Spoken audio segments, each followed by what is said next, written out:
MLS now included in the America 250 celebration plans. After a year, we still don't know who will play in USL's first division planned, and we learn more about the sale of Sporting Kansas City. That and more on Monday's edition of Morning Kick Around.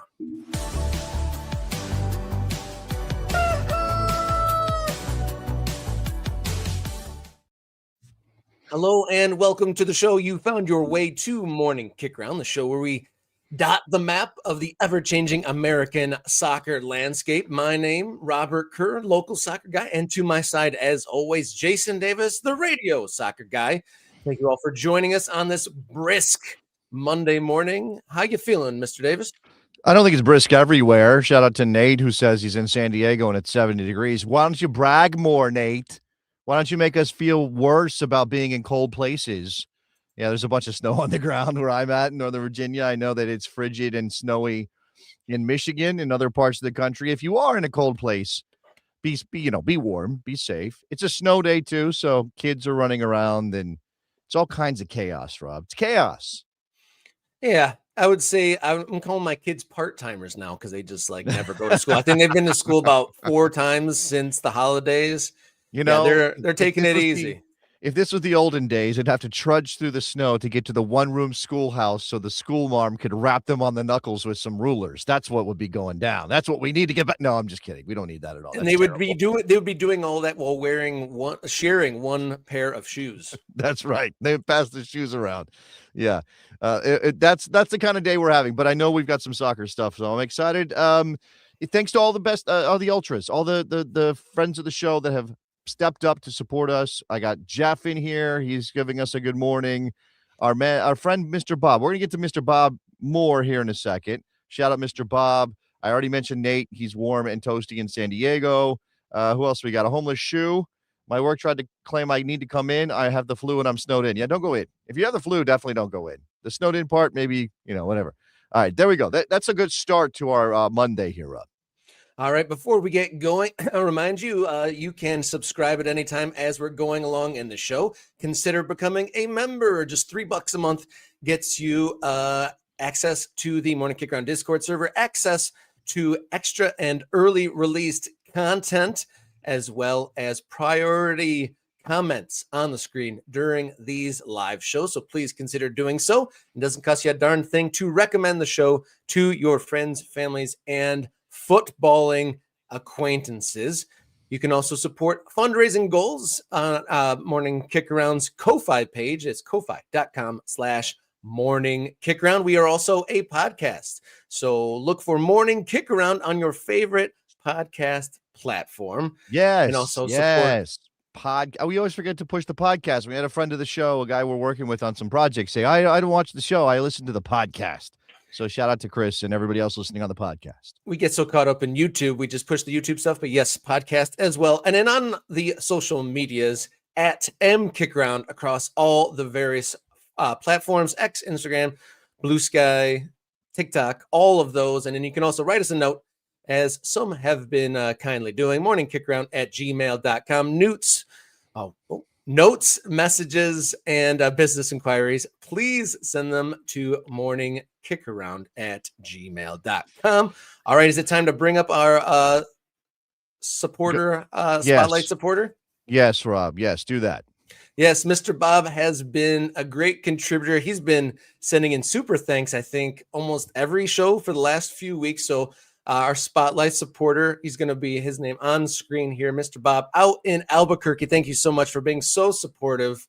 And he has requested in honor of those lost to recent terrible events, he's asked for 10 seconds of silence. So we'll do so in honor of those lost before we get into today's content. So we'll start the timer here and then get on with the show.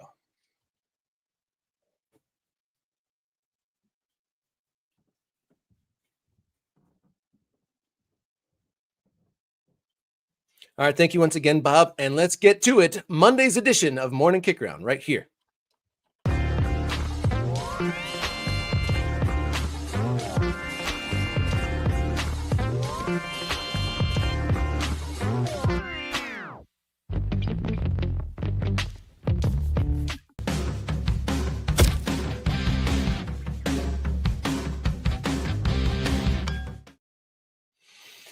Welcome on in, Morning Kick Around. I'm Robert. He's Jason. Tuesday morning, there will be an event in the Oval Office, including the commissioners of all the major sports commissioners in the United States as part of the quarter century celebration of the United States of America. At first, Major League Soccer Commissioner Don Garber not included in the press release, but with your astute eyes, Jason, you noticed Major League Soccer now included in Tuesday's event. Yeah, this was interesting to me because this happened last week, that this announcement, this story. So you can see the left and the right. The left is what I shared on Blue Sky. Follow me if you like, because the original headline said the commissioners of NFL, NBA, NHL, and MLB to meet with Trump over America 250 plans. And it named each one of those commissioners. So Roger Goodell of the NFL, Adam Silver of the NBA, Gary Bettman of the NHL, and Rob Manfred of Major League Baseball. Name checked all four of them, said it was the four major sports would be represented in this meeting with the president this week, the week we're in right now. I believe this is set for tomorrow, actually. And I was like, oh, a penny for Don Garber's thoughts, because clearly MLS is not rating among the major sports leagues as viewed by this current administration. And I thought, hey, we're going to talk about this on the show at some point, the fact that MLS isn't in that conversation. And I'm not at a place in my soccer career where I'm going to rant and rave about MLS not being included. How dare they not include Major League Soccer, Rob? Of course, soccer is a major sport. This is unfair to soccer. What do they don't understand the game? That's a place American soccer fans can get to pretty easily. That place of being offended that nobody appreciates our sport. Yeah, I do think obviously the place of Major League Soccer in the sports world and in soccer in general is different than any of those other sports, because as we talk about all the time, the NFL, the best football league in the world, really the only football league in the world that matters. The NBA, the best basketball league in the world. The NHL, the best hockey league in the world. Major League Baseball, the best baseball league in the world. MLS is not the best soccer league in the world. And it's not even really, depending on how you look at the metrics, the most popular soccer league in America. There are other soccer leagues that draw more attention than Major League Soccer does on a regular basis. But then I went to look at it today. I was like, oh, I remember this thing I wanted to talk about on the show. Let me pull it up. And it's changed, Rob. Over the Athletic, it changed. Commissioners of NFL, NBA, NHL, MLB, and MLS to meet with Trump over America 250 plans. And I'm thinking, what happened? Like, my mind is turning. Rob, what do you think happened? Do you think MLS lobbied the White House to get Don Garber an invite? Or do we think that somebody at the White House was like, oh, wait a second, we forgot about soccer. Let's get Don Garber in as well. And by the way, Dana White also involved, because Donald Trump and Dana White are best buds, and we're supposed to be doing some UFC event for Trump's birthday, which, don't get me started on that. But Rob, what do you think? I wonder if they were having their weekly 2026 World Cup task force call, and they were like, Giuliani. Yeah, there is a World Cup 2026 World Cup task force, in case anyone forgot about that. Maybe they were on that call and they were talking about this Tuesday quarter century celebration. They were like, oh yeah, we are involved in soccer. Yeah, call up that Garber guy, get him on the phone. Maybe he's free on Tuesday to be introduced and included on this. Maybe it was Barron Trump, former DC United Academy player, who was like, hey, Dad, you didn't include soccer. He's like 20-something. He probably doesn't sound like that. But do you need to include soccer, Dad? I played soccer. Where's soccer? Maybe that happened. My sense, though, and this is just a guess, pure speculation, my sense is that probably somebody at MLS called up the White House. Somebody who has remember that there are people that Trump certainly likes, NFL owners involved in Major League Soccer, who might have had some sway with the White House over this, right? The Crafts, the Hunts, these kind of families, the Anchotzes, the Cronkies, these are all people who would probably have some sort of line into the White House, who could have called up and said, hey, what about our other stuff? What about Major League Soccer? What about that? And I'm curious what all the major sports leagues could do to contribute to this quarter century celebration? I mean, are they gonna just be putting like hashtags on the side of the fields and paint, or what are they getting caught up in here? Is my question. Like, how deep is this gonna Good go? question. They're gonna have to. I know the article on screen references also the Hunger Games sort of parallel thing where a boy and a girl from every state will represent their state in a high school event. I'm curious, will they enter in like one NFL star versus Can we one stop? Can we star? stop for a second and just acknowledge what you said? Because I did want to get that detail in as well, that there is a plan for some sort of like athletic competition where every state's represented and it's a boy and a girl. And yes, somebody definitely watched the Hunger Games and thought, what can we do around that idea? What can we do? What is How going can we on? translate this tyranny in a relatable way? Yeah, I guess I guess that's what's going on. By the way, Barron So, Trump is 19 years old. Somebody is saying that he has been in multiple academies. So maybe that's true, but I definitely know he was in the DC United Academy at some point. So anyway, are we in the territory where one of the academy teammates gives him a rough tackle and then he's nervous in the locker room afterwards? Are you getting to that point? Like, well, he's not playing. I don't think Barron's playing anymore, so it's not really that's not really an issue anymore. But I don't know. Yeah, there is definitely that fear. Let's just talk about, okay, again, do we think this means anything significant for Major League Soccer that they're included, that Don Garber is now included, like originally not? Like, is this one of those situations when, oh, you forgot to invite me and now you're inviting me? Well, I don't even want to go to your stupid party. Or is Don Garber like, yep, absolutely, this is very important for MLS. We got to be involved in whatever Trump is planning for America 250? it would be curious to know which direction the communication went, but something that popped into mind was one of the people in Trump's circle might have seen that article from The Economist saying that soccer is now the third most popular sport in the United States, surpassing Major League Baseball. So maybe, he likes, popular things. So he's like, get the soccer guy on the line. We got to get Well, him look, in the meeting. They're more popular than baseball. we know that, no, maybe, but also maybe Johnny Infantino, maybe Gave he him a put a nudge. bug in Trump's ear, because obviously, I mean, I don't know that Infantino cares all that much about MLS, but he certainly cares about soccer in America to benefit FIFA. And you got the World Cup coming, and the World Cup will be happening around that 4th of July America 250 celebration. So yeah, man, I don't know. It's wild. I'm uncomfortable with all of this. I think in a perfect world, some of these individuals say, nope, we don't want to be involved, especially in light of recent events. But I don't think that that's happening right now, Rob. And so we move. Moving on to a World Cup topic. So remind you that World Cup coverage on Morning Kickaround is brought to you by Oakland County Football Club, celebrating 10 years of summer soccer in Southeast Michigan in 2026. Visit Oakland County FC online for more information.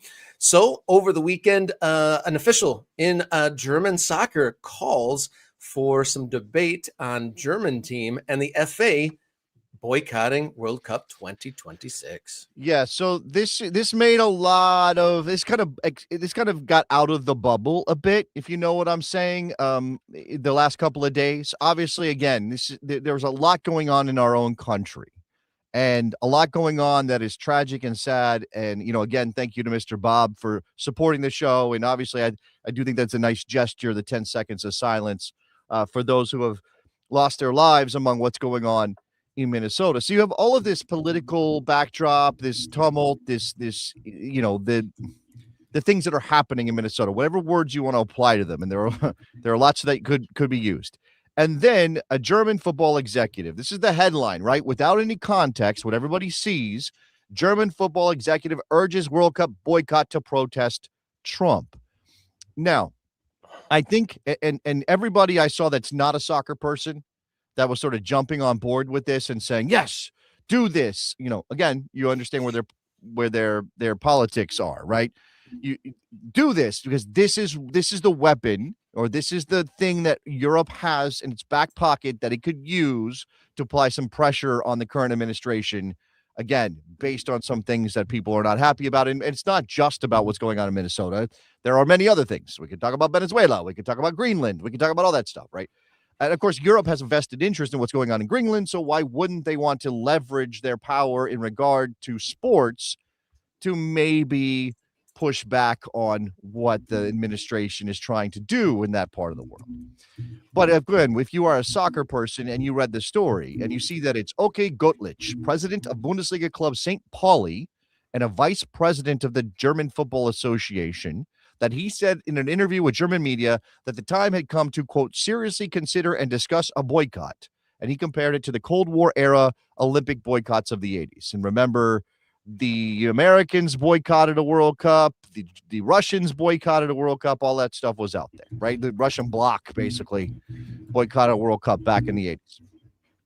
But it's that club identification, St. Pauli, which stands out. Now, that this does not mean it doesn't mean something, or that he doesn't have some influence, because, of course, he is a vice president of the German Football Association. But, Rob, what do you know about St. Pauli as a club?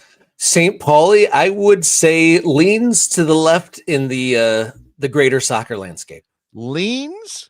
Is Rob, the left. leans? Amongst the most vocal and polarizing left clubs in the entire planet. They're about as far left as you can go. But I don't think their argument should be discounted by that political. This is a humanitarian.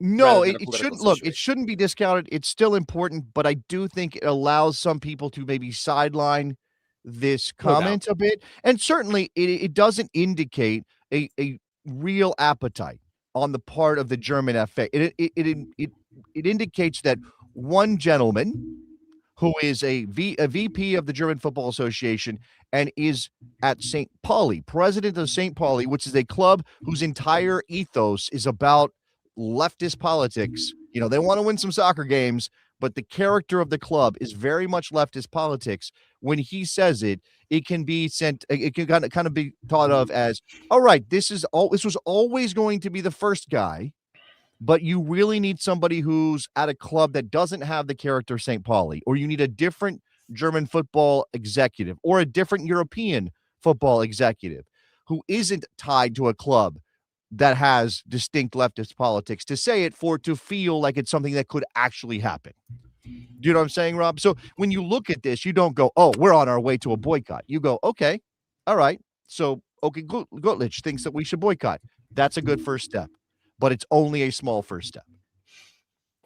It is a small first step. And looking through history, having entire swaths and informal groups commit to a boycott, unlikely. And even in those big situations, they often defer to the individuals to make that decision, which I don't think is necessarily fair. Obviously, boycotts have long-lasting ramifications over time, and it's definitely something to be considered seriously, but we do live in serious times. In addition to this German official, we referenced it on our segment last week about there being a petition in Holland, and that petition to the Dutch Football Association has reported nearly 150,000 signatures put on it. So that's a statement in its own right.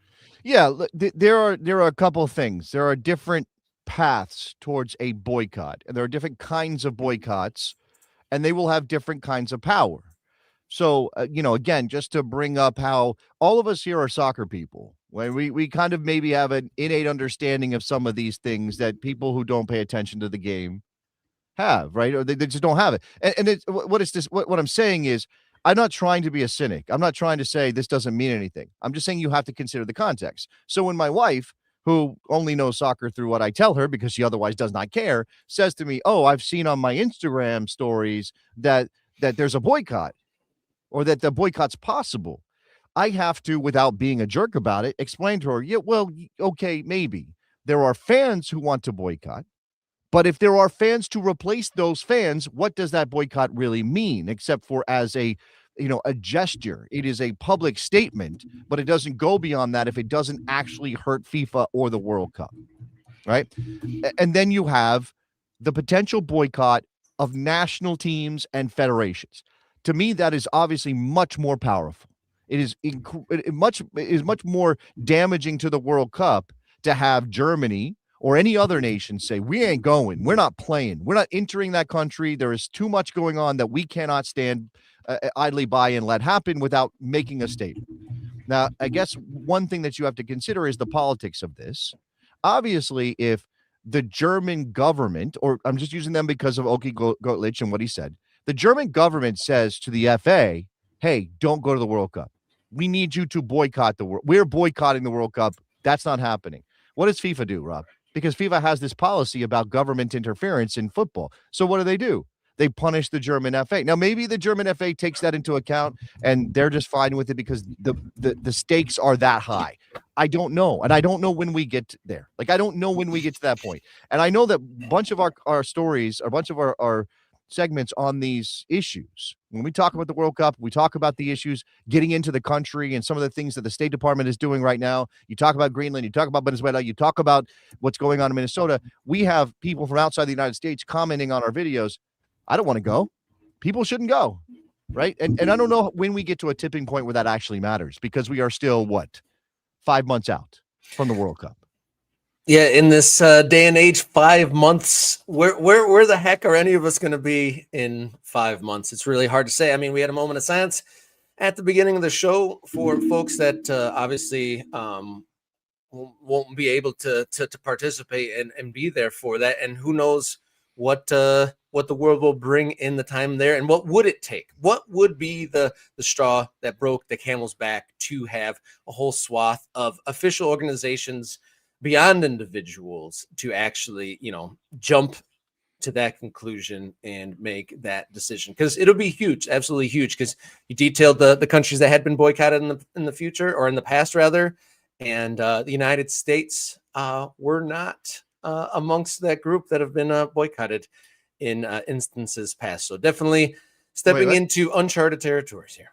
Which is we got I mentioned the boycott of the Olympics, but that was obviously Cold War politics, not as much about things. It depends on how you look at it, but it was about Cold War politics more than anything else. But yes, the United States has had an Olympics boycotted by parts of the world, but you might be able to kind of dismiss that because it felt more tit for tat than anything else.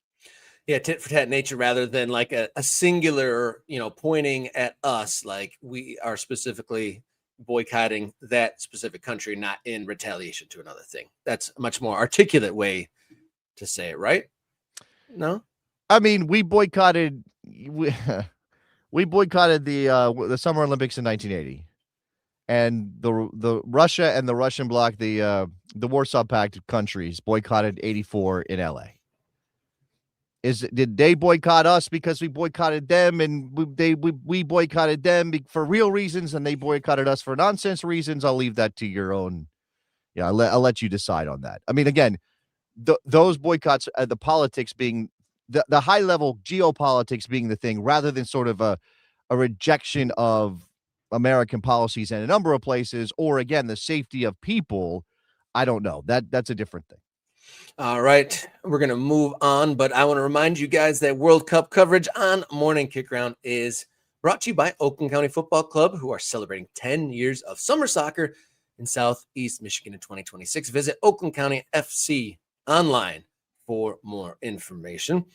Next story here this morning. We're just after almost a year since USL announced that they will be starting a new first division league. And we're kind of picking up the breadcrumbs still with not a lot of official information brought to you. And so I think we're kind of trying to pick through. There's a kind of three cohorts of teams that have acknowledged that they've applied for first division football. Then there's maybes, the groups that look like they're angling to get within those requirements for a first division teams. And then there's a third group of some maybe plans, and then some MLS shadows lurking over those cities. So maybe let's start with the for sure's. Which USL teams have actually acknowledged that they've applied for first division status? Which are those, Rob? I thought you had the list in front of you. I do not have that list. Well, that's the question. That's the question. So we know that there's actually an article and an announcement from Louisville City. Okay. They have officially said that they were applying to be a first division side, and actually their Lynn Family Stadium was 12K, and they announced that they are bulking up, adding a few more seats to get to that 15,000 seat requirement for a first division team under the current set of PLS requirements. This is Lynn Family Stadium, right? So we've got a nice little soccer venue, horseshoe shape, open end. There's views and things of that nature that I guess they want to highlight there.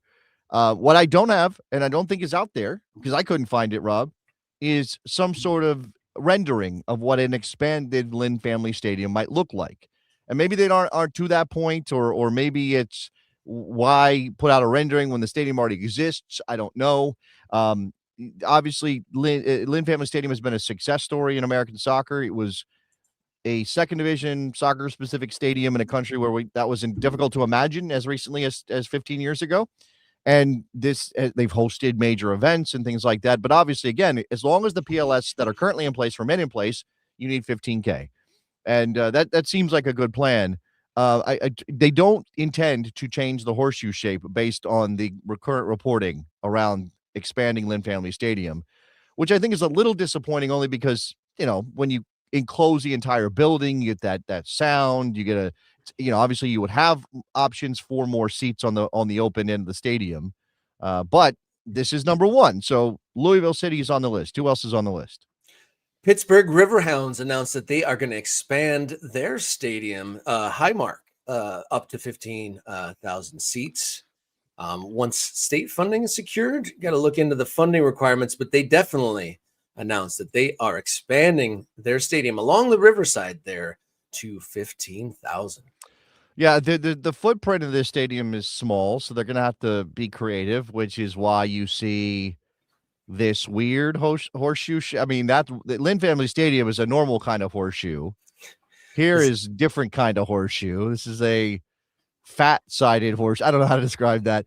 And part of that obviously is for the river view and across the river to downtown Pittsburgh or whatever you can see from there.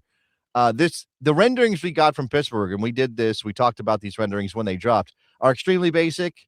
So I don't know, I don't know if they're going to kind of evolve their renderings. Obviously, Pittsburgh is a big city. It's a city with an NHL team and an NFL team and a Major League Baseball team. They absolutely should be able to support a soccer team with 15,000 seats in their stadium. So Pittsburgh's on the list. Who else is on the list? Detroit City Football Club. They have knocked down the old hospital that was on the site that you see in front of you. And they are going to get this built and are preparing to have their final season at Keyworth move here. And the official, actually, when they initially announced the stadium, it was for 12K. And then when USL announced their vote in the positive to start a first division league, they altered the plans a bit to expand this planned Alumnify Field in Detroit. And on this show, Sean Mann verified that they had applied for first division status. And so they're in the for sure category for teams that are going for that first division. As we're saying, we're going through this trying to parse who might qualify for that first division status. And we know for sure that they have applied to be a part of that first year in the first division of USL. Obviously, another big market, right? Certainly one that in terms of that PLS, that standard meets the requirement that USL has to have for the first division if the current PLS hold. I think it's 3/4 of the league has to be in markets that have more than 1 million people or something like that. No problem for Detroit there. Obviously an ambitious club and have been growing, and it's an incredible story. This stadium, this field, it's Alumni Field, not Alumni Stadium. So that's on your boy over here for the caption. But it is obviously just three stands, and I guess there would be some seating, obviously, in that sort of open end, rather than an enclosed stadium. That'll probably save on some costs and that kind of thing. But it looks very nice, and we're excited for it. So Detroit City's on the list. Who else is on the list? The Miami FC. And this is a curious one because they meet the stadium standards where they play at Florida International University. But we also had renderings released not too long ago south of Miami for a soccer-specific stadium that was going to be large in size too. So they are a little bit curious. They had Miami FC had amongst the lowest attendance in USL Championship last year, but are showing some of the biggest building plan ambitions. So a curious case there for Miami FC.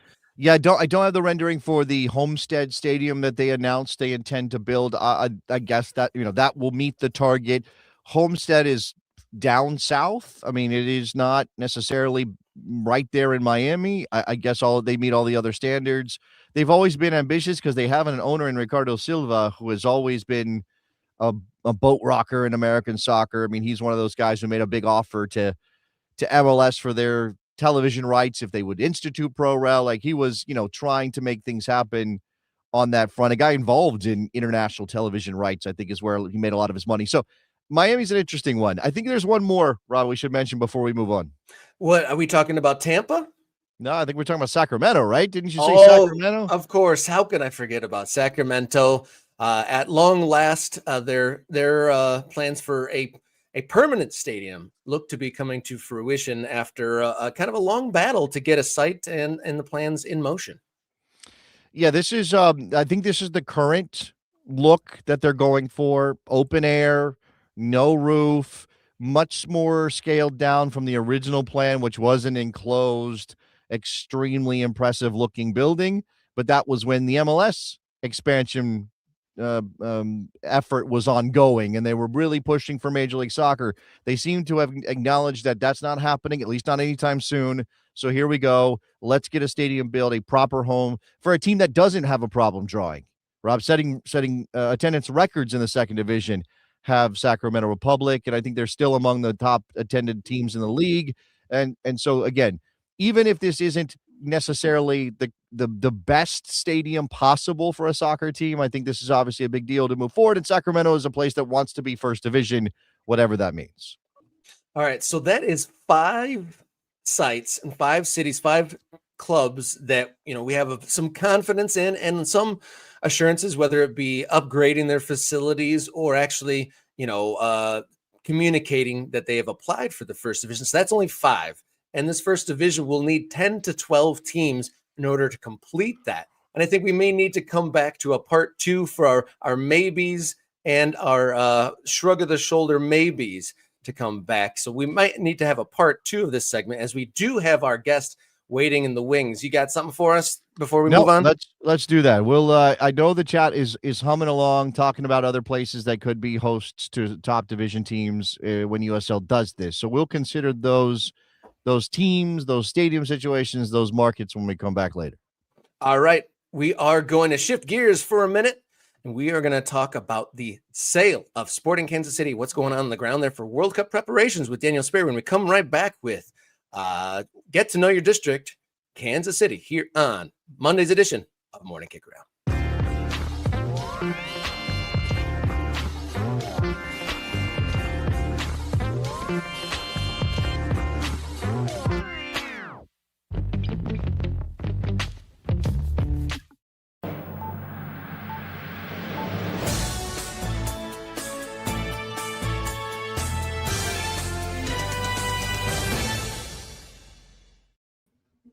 All right, Get to Know Your District, Kansas City, here on Morning Kick Around, and detail all the events that have been happening recently in the world of Sporting Kansas City. Now, welcome by Daniel Sperry from Kansas City Star to give us some of the local details on the purchase of the MLS team there and what might be happening as far as World Cup preparations. Good morning, Daniel. Thank you for joining us here. Good morning, guys. Thanks for having me. It's quite cold here in Kansas City. We're starting to thaw out a little bit. Oh, well, good for you. We're not there yet on the East Coast. We got all the snow and everything. Anyway, good. I have been in Kansas City in January. It is a hellscape some of the time. Not the city itself, but the weather. Daniel, thank you for coming by. There's lots of things happening in Kansas City. Obviously, the sale of Sporting Kansas City, or I guess the reshuffling of ownership to bring in a new majority owner, a guy who has strong roots to the city and has been a sports guy, I guess, in terms of his investments and his history. What does that mean? First of all, tell us a little bit about him and what does it mean for Sporting? Yeah, Peter Maluk is he's owned Creative Planning, which is a very large asset wealth management company. He bought it, sold it. He's worth, I think, upwards of $11 billion in net worth. Very, very wealthy man. young, kind of in his mid 50s, and he is a local Kansas City guy, big time. He did all of his undergrad and graduate work at University of Kansas. He's got kids at University of Kansas. I mean, he is a Kansas City guy through and through. He's had a minority stake in Sporting Kansas City since 2020, late 2022, early 2023, and then as well in the Kansas City Royals. Sporting, it's been interesting to see the rumors kind of percolate over the last few months, either hearing things perfectly clear that were not. It seemed like the writing was on the wall behind the scenes that some sort of reshuffling was on the cards. Just little piece of information kind of leaking out over the last 5-6 months kind of hinted that maybe something was on the horizon. So I don't think when the Forbes report came out a couple of weeks ago that I was entirely shocked by the official nature at what went through here. The Illigs have been the owners of Sporting Kansas City for a very, very long time. And, this is just kind of I'll say that they don't have as many business ventures outside of Sporting Kansas City at the moment. And I think they were kind of in a spot where it made sense, I think, for the better health of the club going forward in terms of what can be put in, the type of investment that can be put into the club on a more regular basis to maybe have this shift. And Peter has been a guy that has been mainly in the background intentionally for the last couple of years. And I think his timing into kind of jumping into the foreground, and very willing to be doing TV interviews, interviews with print and newspapers and stuff like that with our outlet. Like he's ready for kind of this ownership eventually when it comes. But the Illigs in their history, they'll stick on the board of governors. They're very involved in a lot of the committees, especially the competition committee, deeply involved in that work to kind of flip the MLS calendar to the Euro calendar as well. So they will retain that board seat, I guess, for the foreseeable future. I wanted to say real quick, I guess there's some rule that there has to be a Peter at the top of the organization in Kansas City. I guess so. We went with a 9-month void, I guess, and it had to get him back in there. I want to continue on this a little bit. You mentioned the pockets that Maluk brings to owning Sporting Kansas City. If this is his only sports enterprise, his only sports club that he owns, then obviously that means something good could happen here for Sporting, as the attention from a guy with pockets that deep is on the club. And in the current environment, MLS, and yes, everybody's complaining about Inter Miami, but the thing about Miami is, yeah, they have some advantages built in, but Jorge Mas is willing to spend money. And although in MLS, it's not quite as important how much money you spend, it's still important how much money you spend, Daniel. So does Maluk feel like a guy who's going to level Sporting Kansas City up a bit? Yeah, absolutely. I think that's one of the big things that he said right away in our interview with our columnist, Sam McDowell, is that he is going to inject a lot of cash into this team over the next year. Especially next year, they want to build on whatever they're working on this year in terms of this kind of big retool and restructure. Right now, the roster is pretty bare bones for the team. They're working on getting players in. They've just got Rafa Wicki into the head coaching spot, and that team is kind of looking to start taking steps forward for the last 2 years kind of being wasting away in the bottom of MLS and in the back of most people's minds outside of the region. And so I think he said 99.5% of what I care about is winning. And if we're not winning, then we're going to be doing something to fix that. I don't think he doesn't seem like a guy that's just going to recklessly throw cash at things and allow people to spend willy-nilly. David Lee is a guy who's spoken big about processes and making sure that every dollar is spent well, and spent smartly. And I don't think any of that will change necessarily, but it does probably put Sporting Kansas City into a different market that they haven't been in for a long time.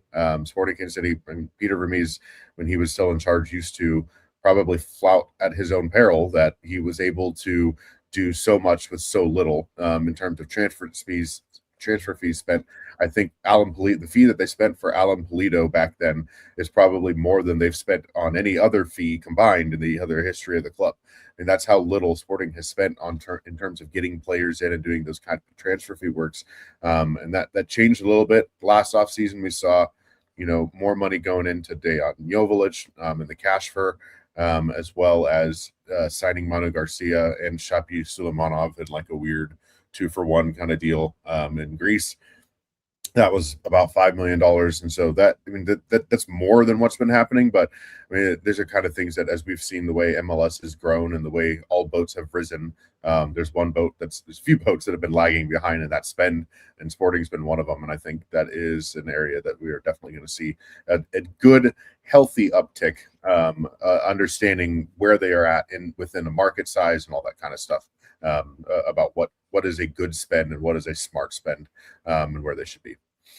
It definitely seems that you answered my question to a degree there, but obviously Sporting KC turning over a new leaf, stepping into a new era, ownership change, and then also a big change in coaching as well. So is there a sense of relief locally there? I mean, obviously, I can see online some of the most hardened or dedicated SKC fans have definitely aired some jaded outlooks on their team. Is there a promise of spending, or is there an actual relief that this is going to be a new era of operations for the team? I think a bit of both. I wouldn't be surprised if Sporting does go out and spend a little bit in this market and a little bit in the summer window too, especially post World Cup. I think there's going to be a pretty big push to get some of those players in the summer that have been around in Kansas City, around the U.S. That wouldn't surprise me, around all of MLS, that players, after spending some time here in the World Cup, maybe think about it if they have those opportunities open. I think in terms of the vibe, I feel like fans are excited about the prospects of new ownership, right? That does give them some hope. Some of them are in the weeds. I live and breathe and die with this team every waking second of every day, and I'm constantly checking online for transfer rumors and all that kind of stuff.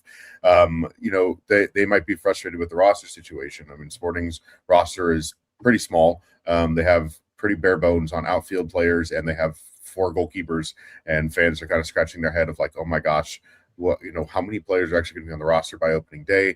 And I think that's a valid concern for where they're at the moment, especially kind of where they're at in the calendar itself, and how close we are to opening weekend.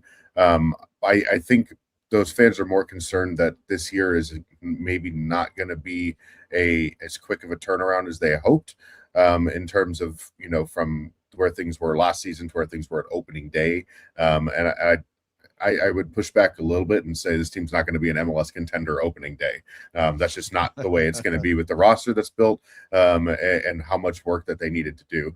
But at the same time, in the long term, there's a lot of good projected direction that if the right decisions continue to be made for the club, that I think not only do you see a fair amount of these young players that are going to get some time here, and players that seems like the club is going to trust to help lead the next charge forward, and that they'll add to that in the coming transfer windows, and turn this team maybe back into something that has a competitive core and ready to move.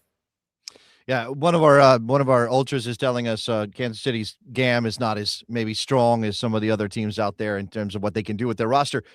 So I think there's probably going to be a lot of optimism. I think Raphael Wiki is an interesting choice, and I don't necessarily mean complimentary to that, Daniel, just because his history is a little spotty here. He had some success in Switzerland after leaving MLS, and I know he wants to prove himself here. Maybe just a couple seconds on Raphael Wiki before I get into some other questions around Kansas City as a soccer market. Yeah, I think Rafa is an interesting choice.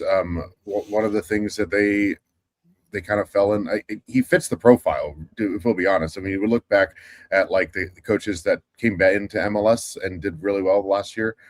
Sandro Schwartz, Jesper Sorensen came from those smaller, high level of success in some of these smaller European leagues that came over with a high pressing, high attacking kind of style.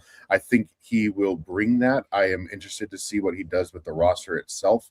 I don't think Sporting's maybe overall sporting operation is what Chicago's was back in 2020, 2021. I think that probably bodes a lot much better for him. But I understand some of the concern in looking at what happened in Chicago, looking at maybe the way the U.S. men's the under 17s played in that World Cup, getting grouped in a pretty difficult group, but still getting grouped. And those are some of those things that maybe I understand where there's hesitation there. It'll be interesting to see exactly how it plays out. I know so far players are feel pretty good about the way things have been going at the beginning of this camp. I will say, to the experience he has on his staff, I think is a little bit different than what he had last time. Having a Dom Kinnear, someone who's been through a lot of phases of MLS and been a part of a pretty healthy rebuild in Cincinnati as well, is really key to have some experience, not only with the American player, but with MLS and success in recent MLS, as well as, there's still some continuity with some of the other members on that staff. Yeah, I would say that for anybody who doesn't know their MLS history, Dom Kinnear, a coach who's won multiple championships on his as in his own right, and also a great consigliere to have next to you on an MLS bench. So that is definitely a good thing. We have a message here from Riverside Grow. Do players want to sign to play in Kansas City in December, January, February? That gets us into the calendar switch, which you mentioned in passing, Daniel, because the Illigs are still going to be on the board of governors and they were involved in that. Now, everybody's focused on Montreal and Toronto and Minnesota and places like that for the weather when it switches. Mm-hmm. What's the general consensus on the calendar switch among the Sporting Kansas City faithful? And ultimately, what do you think it means for Kansas City that MLS is going to turn the calendar over and play through mostly the winter? Well, I think that the interesting thing about the climate in Kansas City, I feel like true winter doesn't actually start until after January 1st. We might get one good snowstorm, and I think this year we did a little bit after, right? It was like beginning of December. Randomly, one day we got 4 inches of snow, and I swear it was melted by Friday. That's just kind of how weather goes. So December should be kind of like November around here. We're talking like 40s, 50s. That's about what we're looking at, with maybe an occasional really cold pop with some snow. Same in February. Remember, the MLS calendar is not going to be being played through January in these cold markets, just like it currently is.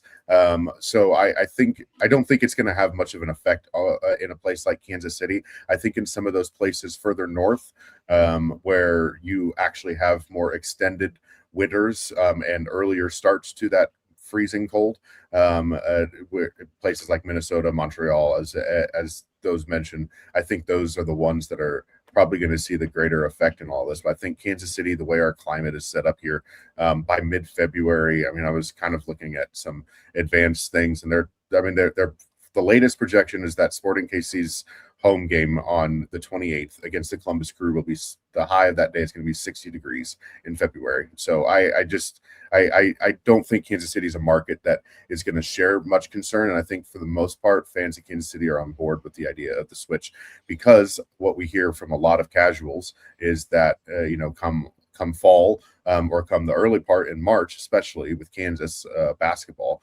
people really care about the college sports here. I mean, there's the Chiefs, there's the Royals, and there's pro soccer. Outside of that, then it's the collegiate teams that people really care about and quote unquote have their time conflicts. And now Sporting's really good. I don't think that conflict actually matters, but not having as much competition with those is probably what Sporting Kansas City and what MLS have been looking for. Now, I will say, okay, just because I think it's, and I cannot, if there are veterans of MLS and covering the game in this country who were on hand for the 2013 MLS Cup final in Kansas City, which happened in December, Daniel. You're telling me, hey, we don't really get much winter until January. I nearly died. There's a lot of people that nearly died at the game, and I'm telling you, there's like 1 week there's in December where you just better hope that game's on the road. I'm giving you a hard time. Obviously, it's interesting because you think about, yes, the Chiefs are going to dominate, right? And they're going to dominate the attention during the NFL season. If they have a really good season, they push into January and maybe early February. I hope not. I'm a Broncos fan. But there's, everybody pour some out for my guys. The issue, obviously, of fighting for attention is already a thing, right? MLS is doing that now, and the back end of the season, the most important part of the season, is in conflict with the NFL and college football, which doesn't do MLS any favors, hence this change. So it's interesting to hear you say that most fans would be on board with this. Yeah. Shifting gears, though, we're talking about the cold, and Major League Soccer's calendar change and the cautious optimism with the new coach and ownership. Shifting to the summer, though, the hot months, Kansas City is going to be hosting World Cup games. One of the host cities hosting 6 games, going to be a base location for teams, and we'll have a FIFA fan festival there. So a big epicenter of World Cup happening in KC. So kind of boots on the ground, what do the preparations look like? Are there any obvious signs of these things happening? What is the outlook locally on World Cup 2026 in Kansas City? Yeah, I mean, I think local leaders have done an incredible job of keeping this at the forefront of most Kansas Cityans' mind, whether it's by releases, whether it's working with volunteers and stuff like that. The preparation has been pretty extensive. Even some of the bus ideas, and that would, Kansas City does not have great public transportation, if any public transportation. We're cheering the streetcar getting extended further into the quote unquote downtown footprint finally, and maybe actually being able to ride a streetcar all the way to a KC Current game this spring. That's about it for public transportation to the airport, to where all the hotels are at in different parts of the metroplex. Buses are going to be the thing, and FIFA has pretty lauded the efforts that the Kansas City bid has put together for transportation and kind of where it is. Arrowhead, relatively far outside the city center, not terribly far, but we're talking at least 10 miles from city epicenter, which is going to be a good 10-15 minute drive from downtown. And if you're in other spots of the metro, that can be 20-30 minutes, and depending on traffic, it could be even a little bit longer. Although as someone who grew up in California, Kansas City doesn't have real traffic. It's a joke. It's a farce. So when we say traffic, we're like, oh, it added 10 minutes to the commute. But I think, there's definitely signs, and I think that the big conversation right now is the base camp. We know a lot of the major teams have announced where they're doing base camp. It is pretty hard rumors here that England, Argentina, and the Netherlands all will be camp basing in Kansas City. So it's unsurprising to me that a lot of the major teams looked at a potential 3-hour flight at most to any of their group stage games as something very wanted and sought after. And it kind of makes sense that a couple of these teams here with very high up in that FIFA ranking that probably could have gone anywhere they wanted, now all of a sudden are all fighting against each other to be in Kansas City. England, I think, really wanted Sporting KC's facility. They've opted for Sporting KC's secondary facility, which used to be their facility out at Swope Park. Is the rumor there. And then there's also rumors that Argentina will take Sporting's facility, and that the Netherlands will be at the KC Current's new facility that they've tacked on to their existing facility in Riverside, Missouri. So 3 of the big boys coming to Kansas City potentially, and another potentially out in Lawrence at the University of Kansas as well. So there's potential for 4 teams to be hosted kind of within the Kansas City bid footprint. Lawrence is now 40 minutes from downtown. So that is still kind of out there and kind of removed from the chaos and craziness that will probably ensue downtown around Kansas City. But yeah, organizers, the mayor, everyone's been kind of at the forefront of putting this on the radar, and the preparations, some of the drawings for the Fan Fest kind of out front of the World War I memorial look awesome. It's pretty cool. So I think there's a lot of hype in the city. There's also a lot of like, okay, we have no idea how insane this is going to be, and kind of just the acceptance of that for a city this size, of what it's going to be like here for not just, we talk about the NFL draft and how it was when Kansas City hosted the NFL draft. And we've been trying to remind people it's going to be like that for darn near a month here in Kansas City, going from, when teams arrive at the start of the group stage and games start playing. First game in Kansas City is June 16th. And then that quarterfinal match, which if Portugal and Argentina both finish top of their group and win out into the quarterfinal stage, Ronaldo and Messi will face off in the World Cup quarterfinals at Arrowhead Stadium. I mean, there's a lot of Kansas City hopes on that, being able to circle that, a marquee moment in soccer history to get those two against each other in a World Cup happening in Kansas City would be the smallest of all the bid cities, would be kind of crazy. Pretty incredible. Yeah. Go ahead. Yeah, quarterfinal in Kansas City between two of the biggest marquee names in the game would be pretty incredible. So you're saying it sounds like people are well aware of this is happening. This is in the forefront. They're starting to see. You said that some of the Fan Fest is already built. Can you detail like kind of what's all going into the Fan Fest stuff? FanFest stuff hasn't quite been built. I know once we kind of get through this winter stretch, I think some of that type of construction will pop up. Similar to the scenes of the NFL draft. The NFL draft was held at Union Station, which kind of within this footprint of the downtown area in Kansas City is north, and then the World War I Memorial sits on a giant hill there, and then behind the World War I Memorial, there's a really big grass berm, and in front of it, there's a hill down towards Union Station. They will be hosting that World Cup watch party behind the World War I Memorial, which is kind of a big giant tower. If you look it up, it's got a great view of downtown from it. But it is so that they'll be hosting the World Cup watch party there. It's a place that they host large outdoor concerts. They've done the Chapel Roan concert that they did over the summer, the 2 nights of Chapel Roan, kind of in the same spot, and a great prep run for that. And what it'll be like to have thousands of people down there. The World Cup, or sorry, not the World Cup, but the NFL draft, of course, too, being held at Union Station in that area just kind of gives that same vibe. And so it's an area that Kansas City is used to hosting pretty large events and concerts around Memorial Day. They do a huge concert with the symphony, and people fill the grass berm and they light off fireworks by the World War I Memorial. It's a pretty awesome area, good views of downtown. And I think so, Kansas Cityans know what that's going to be like. I think when the stages and all that kind of stuff gets built out, it'll look pretty awesome. At least from all the renderings that we've seen, it looks pretty sweet. So yeah. But yeah, fans, like you said, fans are very well aware. I don't know how many times people know what I do. That don't care about soccer, they are still stopping and talking to me and asking me about all the different rumors, the different things we've heard, and what's going to be happening. What should I expect? People are interested. I think Kansas Cityans, regardless, take great civic pride in their city. That's something I've realized before I moved here, and I've seen it very quickly as I live here now for about a decade. And it is very clearly fans are going to pay attention, even if they don't really pay attention to soccer, just because Kansas City is going to be at the forefront of something. That's cool.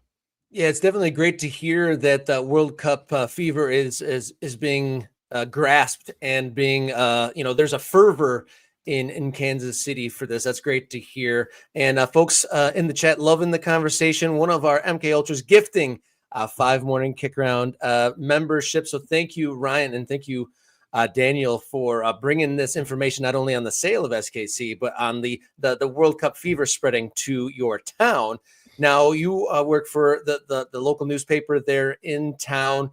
How is the Kansas City Star, and you specifically, how are you going to be covering this? Do you have a kind of a plan of action just yet?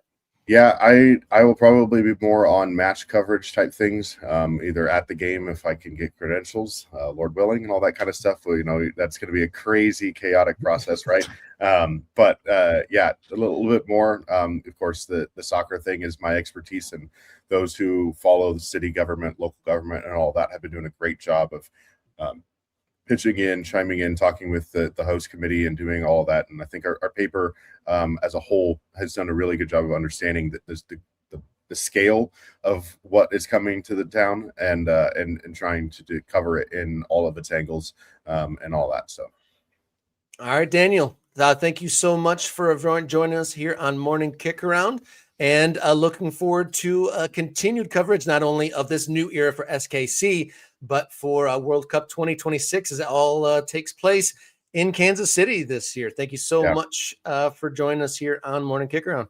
No problem. Thanks, guys. Thank you, Daniel. All right, big shout out to Ryan Smeltzer once again for gifting 5 memberships. So if those haven't been taken already, jump on that now. This is how we dot the map. This is how it happens. Thank you to Ryan. Thank you very much. I know we've had Lots of people give out gift memberships, and not always have those converted into continuing memberships. Maybe some people let them lapse and forgot. So, we're trying to build slowly. Sometimes take a little bit of a step back, Rob, but this is a growing situation. We are definitely moving in the right direction, and people like Ryan Smeltzer are a reason why. People like Mr. Bob, who is our spotlight today. We did take Mr. Bob's name off of the screen because it was messing up the vertical version of the show for people watching over there, but wanted to shout out Mr. Bob again. Yeah, definitely. Thank you, Mr. Bob, for your continued support. And thank you to Ryan and all the other MK Ultras that are supporting the show. And we're going to catch our breath, but we're going to come right back and continue our conversation about USL's first division and who might populate that when that gets going here on Morning Kick Around.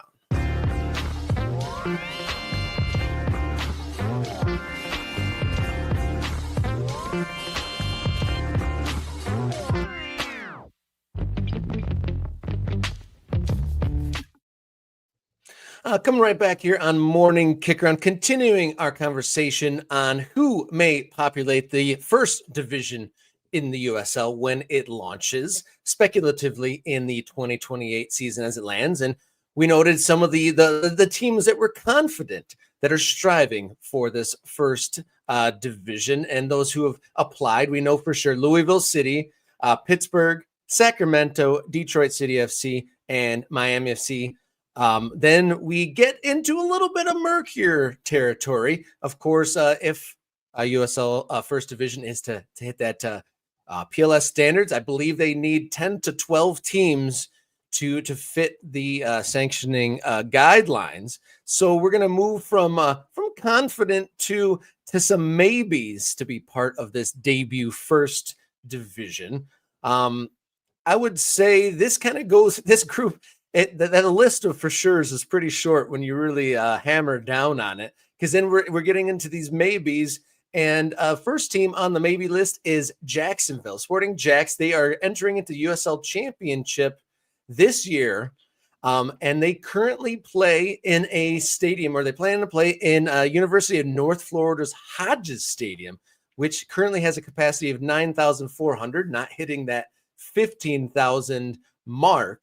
But there is moves behind the scenes and some speculation on building a 15,000 soccer-specific stadium, because they do have some big money backers, including a squad of former NFL quarterbacks. Yeah, we talked about this. Who was involved in that group? We got Johnny Elway, we got Blake Bortles, we got Timmy Tebow. Tim Tebow, yeah, that's what I forgot. How did I forget John Elway? Only Jason's hero from his youth. Yeah, you're trying to forget about the Broncos, right? You're trying to forget about the Broncos. No, you know what? We had a good run. We can't get into that. We ran into a weird situation with a backup quarterback in a snowstorm, Rob. I don't know what to talk. I can't say anything about that. I'm lucky my voice is still working. Probably my voice works because there was less to yell about in the second half of that game. Anyway. Oh, yeah. Jacksonville. Yeah. Go ahead. Sorry. No. There's a good point, but you say Jacksonville. What were you going to say? No, I mean, Jacksonville is obviously a town that meets the requirement in terms of the size of the market, which, again, look, I want to be clear about these PLS things, because when we did our first video on this after USL announced their intention to launch the first division, it remains the most popular video that we've ever done on this channel, because people are very intrigued by this idea, and they want to talk about who could be in this first division. And I want to be clear, we are not backing the PLS. We are not supporting the idea of these standards being the standards to decide who's in a first division league. These are just the standards that exist. So until it is said otherwise, until it's reported otherwise, until some agreement is made or there's some change to the PLS or US Soccer rewrites the PLS, these are the guidelines we have to work with, right? And again, it's 3/4 of the teams in markets big enough to meet the standard. It's 15,000 seat stadiums. That is across the board, although of course waivers can be granted, and we're not saying there won't be waivers. We just cannot say, well, they're going to give a waiver to Jacksonville. We don't know that. We have no way of knowing that. So what we are saying is these are teams, these are cities, these are markets, these are clubs that can meet the standards in relatively short order, so USL doesn't have to ask for a bunch of waivers. That would be the ideal situation for them. Jacksonville, look, if you look at Hodges Stadium, if you go and find a picture of it ain't much, right? It's a big stand in front of a track. That's basically what Hodges Stadium is. It's not ideal for soccer. I'm sure that they imagine themselves building a soccer stadium in Jacksonville in short order. They will not be able to do that in time to meet the first division standard. So it's tough for me to talk about Jacksonville. It makes sense as a big city, an NFL sized city that could support a team at this level and support a 15,000 seat stadium, but it's not there yet. I think we had a comment earlier when we were talking about this. They laid out, and this person is not an ultra, so I'm not going to throw it up on screen. But shout out to Regino. Atletico Dallas, that's a football stadium. The Cotton Bowl, that holds way more than 15,000, so they would meet that standard, and they're in a big market. Oakland Roots, currently playing in the Oakland Alameda County Coliseum, that meets the standard, although we know that they have plans to build on a dock. That plan in Oakland, Rob, do you recall when we talked about it just the other day? Is that a 15,000 seat stadium? No, Because it that's wasn't. important. It was smaller than that, right? It was something like 10 or 12. And that may be footprint, that may be cost, there may be a lot of reasons. They could get a waiver in Oakland, but again, we don't know for sure that they would get one.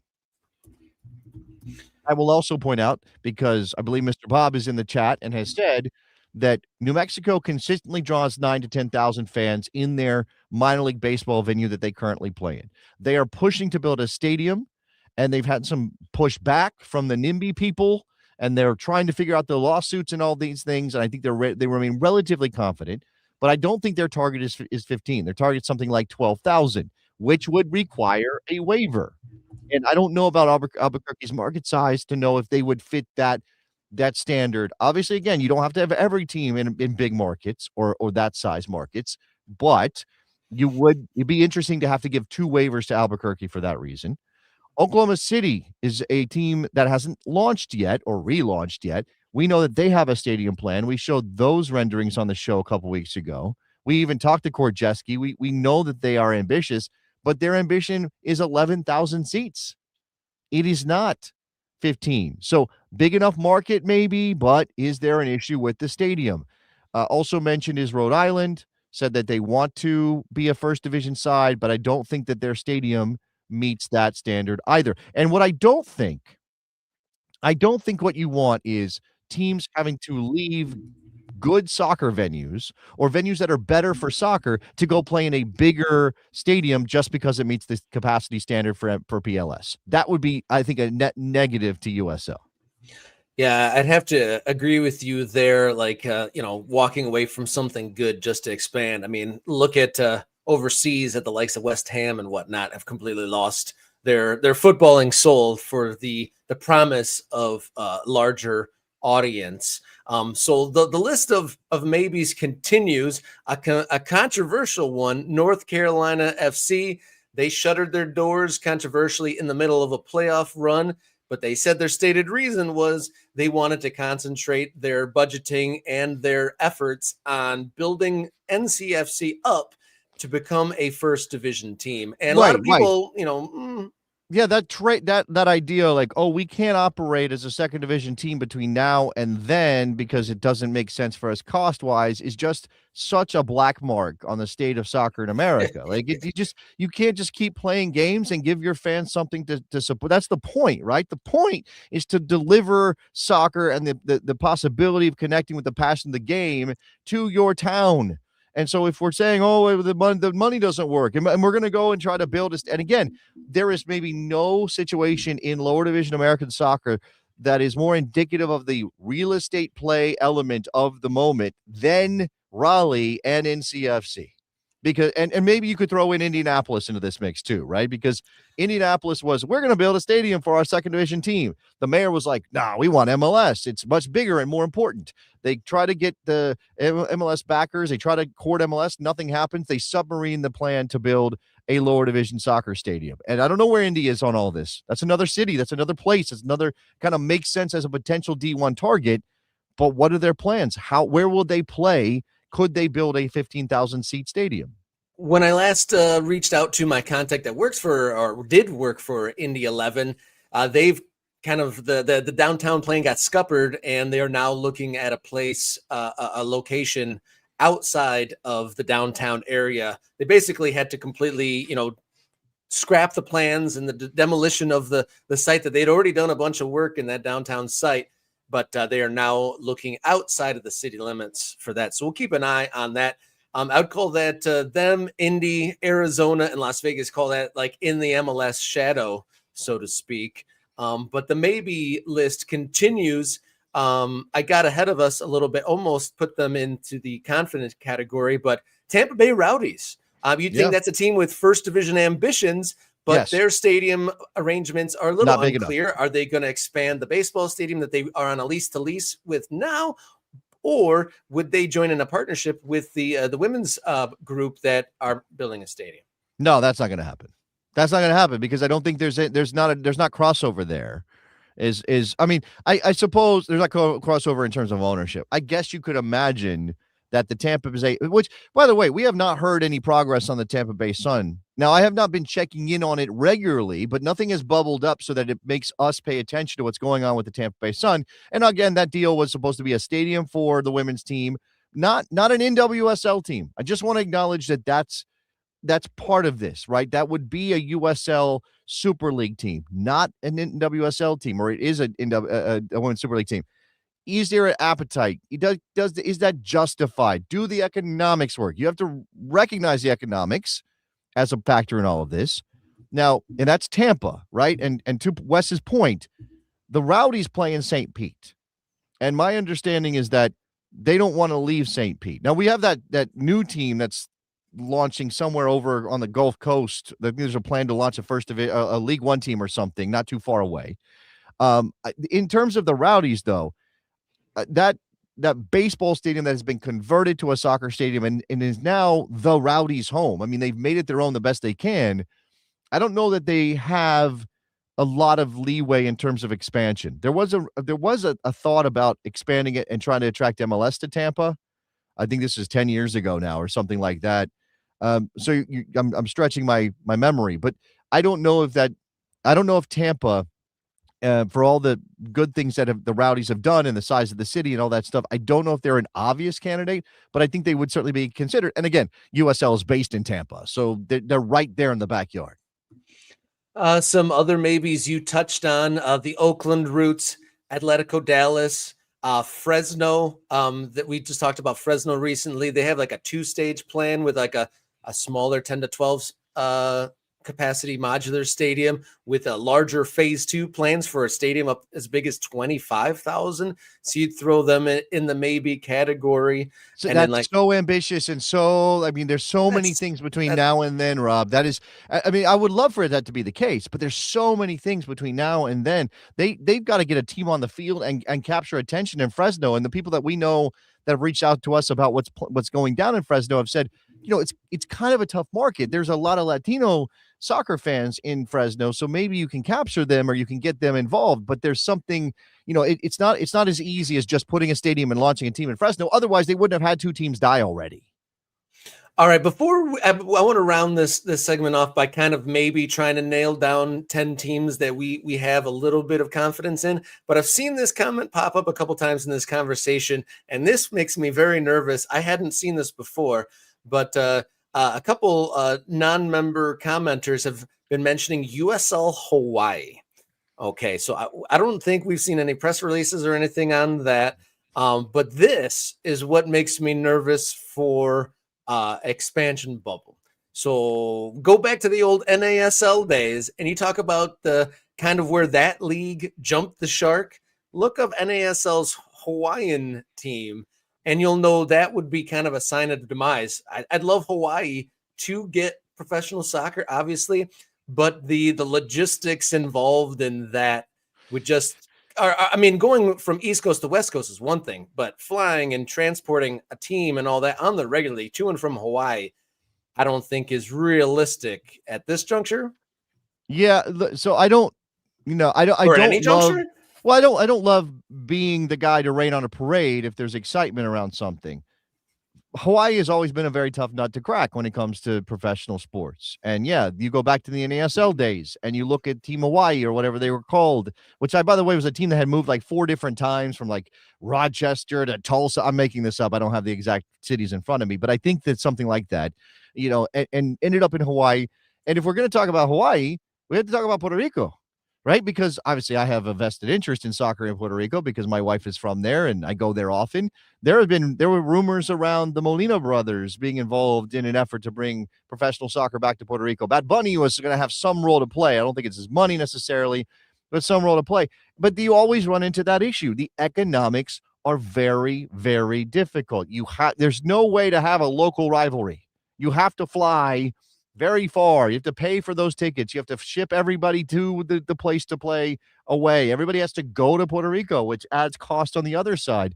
Going to Puerto Rico, going to Hawaii, excuse me. Let's focus on Hawaii. So I would love for that to happen. Like I would love for those places to have soccer presences in America, but it makes it so difficult because of their locations. And it's unfortunate because obviously Hawaii is a state.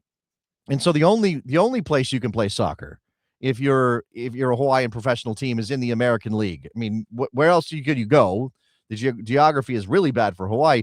For Puerto Rico, at least you could imagine, let's do some Caribbean League or something, which FIFA would have to give dispensation, and that's not happening, and et cetera, et cetera. Okay, so I play French horn has my relocation path. I thought it was Tulsa, then Hawaii, but it's not. It's San Antonio, then Hawaii, then Tulsa. That was the relocation of that franchise back in the NASL days when there were a lot of shady individuals involved in running soccer teams in America. Yeah, if you haven't seen already, throwback to the Tulsa Roughnecks jerseys and the logo were pretty cool. So in our breadcrumbs, almost a year later, who's going to be in USL's new first division? We've got 5 confidents: Louisville, Pittsburgh, Sacramento, DCFC, and Miami. Then we have 10 maybes. We've got Jacksonville, North Carolina, Tampa Bay, New Mexico, Tulsa, OKC, Atletico Dallas, Oakland, Fresno, San Antonio, and 3 in the MLS shadow: Indy, Arizona, Las Vegas.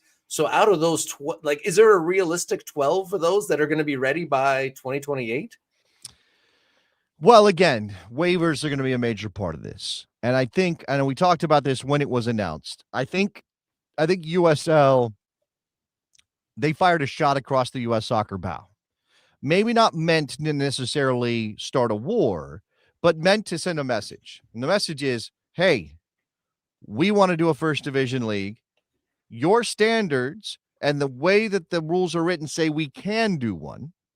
We'll also be able to point back to the beginning of Major League Soccer and a lot of other things that have happened over the last 30 years and say, you gave a lot of waivers before. Maybe you should be giving those waivers to us. Now, we will do our best to reach the PLS. I mean, that's indicated by how many teams have said we're building. Oh, wait, we're building and we're going to 15, right? Detroit, you mentioned a couple of them when we reviewed these teams. Like they were like, oh, 12, that sounds great.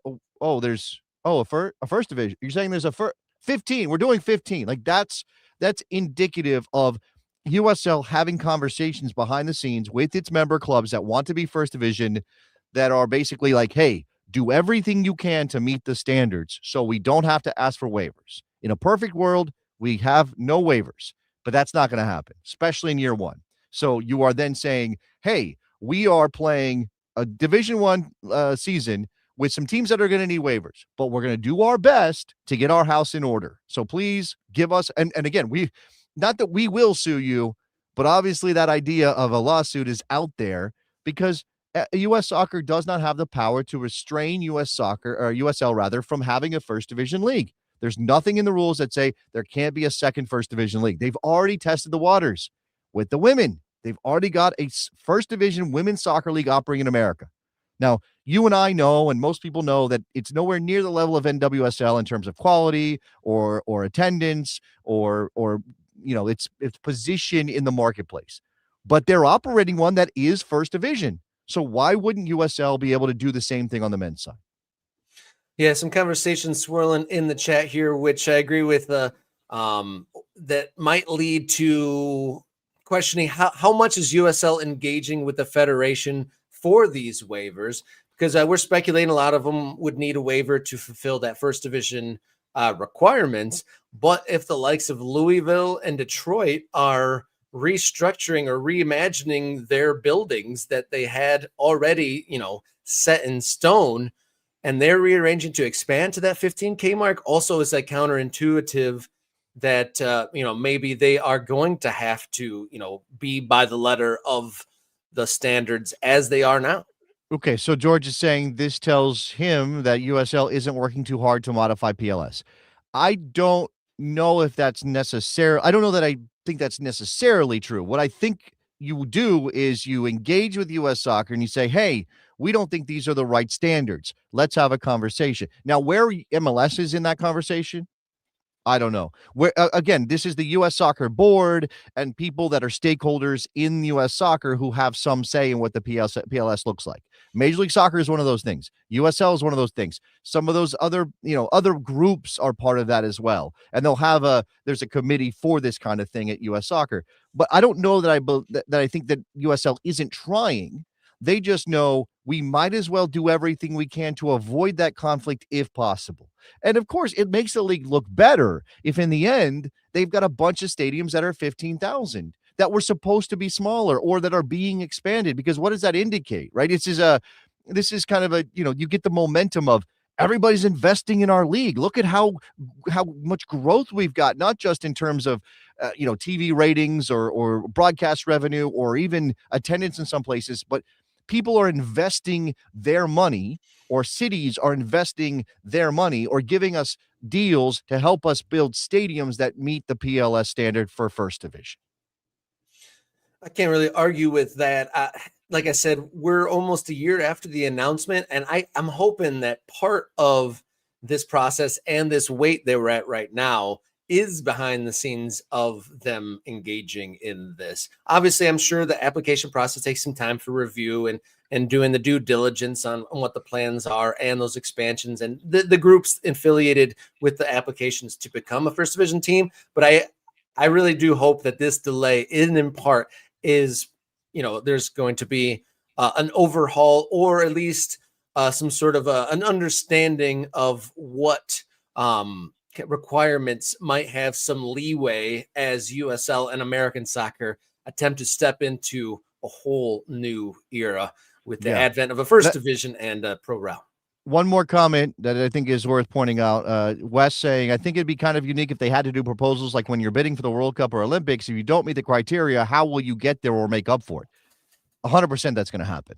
100% that is what's going down. When you're asking for waivers, that's essentially what you're saying is, yes, we understand we need a waiver here, but we are going to work on that, right? And NASL got waivers from U.S. Soccer for those very kind of things. MLS got waivers with U.S. Soccer for those very kind of things. I do think, though, it's interesting, when we talk about PLS, forget the USL trying to launch a first division league as impetus for changing them. Just in general, I don't believe there's been an update to the PLS since 2016. I believe those standards that are currently in place are the same ones that were handed down in 2016. That is a long time ago by the standards of American soccer and the growth of American soccer, right? And again, maybe you're thinking, maybe if you're U.S. Soccer, you're thinking, well, we got a first division. It's growing. It already meets all the standards. We don't have to worry about this. But you have second and third division in there as well. Like updating those things or taking a hard look at them feels necessary no matter what USL plans, no matter what's going on with Major League Soccer. It feels like something that should be happening. And I hope it is. We haven't heard anything. We know they're working on college soccer, Rob. Yep. We know that they've got a committee and a plan for that. Obviously, they're always engaged in things behind the scenes we don't see publicly, but I would hope that that's a conversation that's happening at U.S. Soccer. Yeah, fingers crossed for more news to come out about USL Division I and which teams will participate. We will follow that story as it reveals itself. Thank you to all the comments on screen. We've had some great conversation today. An interesting connection. You're talking about the release of the PLS standards. One of the very first soccer podcasts I ever did was with our guest, Daniel Sperry, when those PLS requirements were first announced. So a little bit of a serendipity type moment there. And thank you to Daniel for joining us today. Some great on-location stuff regarding the sale of SKC and World Cup preparations. As that's going to be in the spotlight. SKC or just Kansas City itself will be in the spotlight this summer. Yeah, I know we're way over time. It's been a really good conversation. But thank you to all the ultras. Thank you guys make this show work. Please tell people about us. so we can add to the ranks and get more of that conversation going. We did earlier in the show acknowledge Mr. Bob and his, his contributions to the show monetarily. He asked us for 10 seconds of silence to acknowledge the people that have been killed in Minnesota. I want to shout out my friend Wes Burdine, who runs Black Heart of St. Paul in St. Paul, Minnesota. He was on MS Now last week because not only is he a guy who is involved in soccer, one of the founders of Aurora FC, and a guy who runs a soccer bar, which is also a queer bar, as you can tell by the flag there. He is also very much involved in what's going on in the response, right? The organization, the community that is rallying together to push back against what's happening in Minnesota. So I just want to acknowledge Wes Burdine and everybody in Minnesota. Shout out to them. I'm very proud of my Minnesota soccer fans. I think as soon as we get done here, I'm going to go read a piece that Jeff Reuter wrote for the Guardian about being a Minnesotan and dealing with this and soccer and all of these things because the Guardian just hired him ahead of the World Cup in 2026. So anyway, this is all just extra stuff I thought it was important to acknowledge today.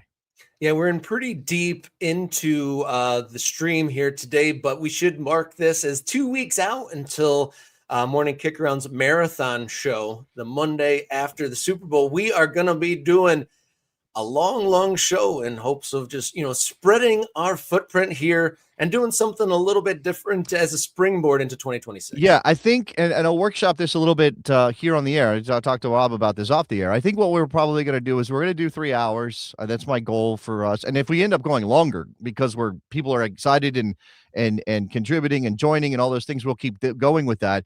We'll try to have. I like the idea of an old school telethon. We'll try to have something that's marking how much we're bringing in and how many ultras we've added and things like that. But I want to kind of break it up. I want to be able to do an hour on the state of soccer growth, lower division soccer, dotting the map, all of those things. I'd like to do an hour on the World Cup, everything around it, right? Obviously the U.S. men's national team and what we're thinking about what's going to happen on the field, but clearly things like what Daniel talked about today with the Fan Fest and the teams going to Kansas City and the team and the cities that are already hosting games. There's some politics obviously in that and the idea of a boycott and all those things. And we'll pick out some topics and we're going to get some guests. I think Daniel might be a very good guest to bring back on the show. So I'm excited for that. Yeah, very excited about that. Thank you everyone for the support of the show already. And then let's get the word out there. We are going to put a graphic together to make it shareable, to spread awareness. We're going to get an array of guests. We're planning to get an array of guests, maybe throw in some games, maybe get to know our hosts. And like you said, some blocks of some solid content related to all the pillars of the American soccer conversation. So thank you all. Thank you to Daniel once again. Thank you to Bob. And then everybody, stay safe, stay warm, and enjoy your soccer.